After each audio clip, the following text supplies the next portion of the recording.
Hello student, आज मैं आप लोगों को कुछ ऑब्जेक्टिव क्वेश्चन बताने जा रही हूँ जो कि आप लोगों के फ्यूचर में बहुत कारगर हो सकता होने वाले एग्ज़ाम में भी बहुत कारगर सिद्ध हो सकता है। आप लोगों को बहुत लाभ मिलेगा। स्पेशली यह झारखंड में होने वाले एग्ज़ाम के बेस पे है, तो झारखंड के जो स्टूडेंट होंगे उनको ज़्यादा बेनिफिट करेगा। तो हम लोग शुरू करते हैं।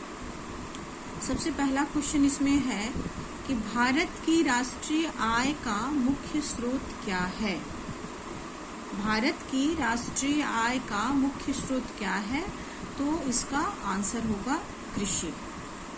दूसरा है, भारत में राष्ट्रीय आय की गणना में एक समस्या क्या है। भारत की राष्ट्रीय आय की गणना में एक मेजर समस्या क्या है, तो वह है असंगठित क्षेत्र। भारत में आर्थिक विकास अवरुद्ध है। भारत में आर्थिक विकास अवरुद्ध है, ये तो आप लोगों को पता ही है। पर क्यों? क्योंकि अकुशल श्रम व्यवस्था है, तीव्र गति से जनसंख्या वृद्धि भी इसका कारण है। तो आप लोगों को परीक्षा में ये दोनों एक साथ दिया गया रहेगा और तीसरा ऑप्शन रहता है कि यह दोनों, तो आप यह दोनों जिसमें मिलेगा उसको ट्रिक आउट करेंगे। इसलिए मैंने यहाँ मेंशन कर दिया कि अकुशल श्रम व्यवस्था और तीव्र गति से जनसंख्या वृद्धि के कारण। उसके बाद है कि भारत में सर्वाधिक लोग कार्यरत हैं। भारत में सर्वाधिक लोग कार्यरत हैं, तो इसका उत्तर होगा कपड़ा उद्योग। हिंदू वृद्धि दर संबंधित है जीडीपी से। हिंदू वृद्धि दर संबंधित है, तो इसका उत्तर होगा जीडीपी। जीडीपी का फुल फॉर्म आप लोगों को पता है, ग्रॉस डोमेस्टिक प्रोडक्ट। अगला क्वेश्चन है कि भारत में न्यूनतम समर्थन मूल्य का निर्धारण कौन करता है। भारत में न्यूनतम समर्थन मूल्य का निर्धारण कौन करता है, तो इसका उत्तर होगा कृषि लागत मूल्य आयोग। राष्ट्रीय खाद्य सुरक्षा मिशन में शामिल नहीं है।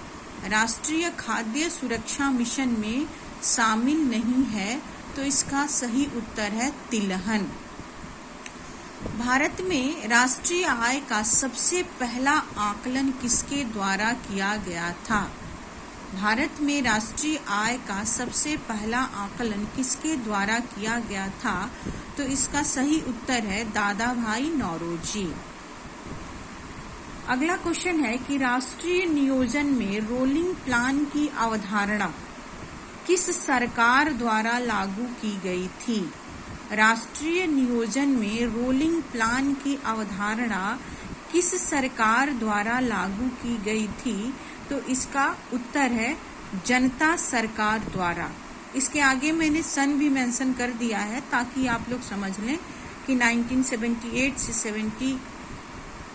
78 से 18 के बीच में भारत में जनता सरकार द्वारा राष्ट्रीय नियोजन में रोलिंग प्लान की अवधारणा लागू की गई थी। अगला क्वेश्चन है कि किस वर्ष कृषि और संबद्ध क्षेत्रों की वार्षिक औसत वृद्धि दर स्थिर मूल्यों पर नकारात्मक हो गई थी। किस वर्ष कृषि और संबंधित क्षेत्रों की वार्षिक औसत वृद्धि दर नकारात्मक हो गई थी, तो उसका सही उत्तर है 2002 और 2003 में। उसके बाद कुछ और क्वेश्चंस हैं कि भारत में कृषि कर किसके द्वारा लगाया जाता है। भारत में कृषि कर किसके द्वारा लगाया जाता है, जिसका उत्तर है राज्य सरकार द्वारा। विश्व में हरित क्रांति के जनक कौन थे। विश्व में हरित क्रांति के जनक कौन थे, तो नॉर्मन बोरलॉग, जो मैक्सिको के निवासी थे। और भारत में हरित क्रांति के जनक कौन थे, तो एमएस स्वामीनाथन। भारत में सब्जी शोध संस्थान कहाँ स्थित है। इसका उत्तर है वाराणसी। वाराणसी जो उत्तर प्रदेश में स्थित है और हमारे जो यशस्वी प्रधानमंत्री हैं उनका संसदीय क्षेत्र भी है। किस मंत्रालय द्वारा निपुण भारत कार्यक्रम 2021 में शुरू किया गया है? तो इसका उत्तर है शिक्षा मंत्रालय के द्वारा। झारखंड भारत का कौन से नंबर का राज्य है? ये तो झारखंड के निवासी हैं, तो हम लोगों को मालूम ही होगा कि झारखंड कब अस्तित्व में आया, या झारखंड बिहार से अलग कब हुआ, या झारखंड राज्य की स्थापना कब की गई। तो उसका उत्तर है 15 नवंबर 2000 को। और झारखंड भारत का कौन से नंबर का राज्य है? तो इसका उत्तर है 28वें नंबर पे आता है। झरनों का शहर कौन है? देखिए, ये एक बहुत इंटरेस्टिंग क्वेश्चन है कि झरनों का शहर कौन है? तो झारखंड।